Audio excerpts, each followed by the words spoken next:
और इस वक्त की बड़ी खबर से आपको रूबरू करा रहे हैं। सचिन पायलट के दिल्ली दौरे का आज दूसरा दिन है। दिल्ली में कांग्रेस के सीनियर लीडरान से वो मुलाकात करेंगे। राजस्थान में नाराज लीडरों को मनाने की कोशिश जारी है।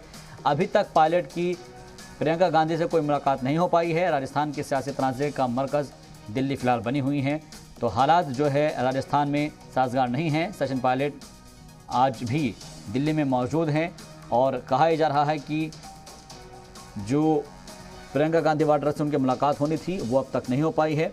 नाराज लीडरान को मनाने की कोशिशों का दौर भी चल रहा है और अभी तक पायलट की प्रियंका गांधी से कोई मुलाकात नहीं हो पाई है। सचिन पायलट दिल्ली में कांग्रेस के सीनियर लीडरान से मुलाकात करेंगे।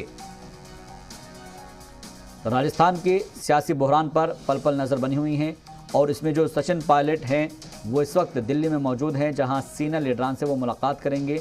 कांग्रेस के आला जो लीडरान हैं, जो क़यादतदार हैं, उनसे मुलाकात की जाएगी। और क्योंकि अभी तक प्रियंका वाड्रा से कोई मुलाकात नहीं हो पाई है, लिहाजा कोशिश ये की जाएगी कि जल्द से मामले को सुलझा लिया जाए।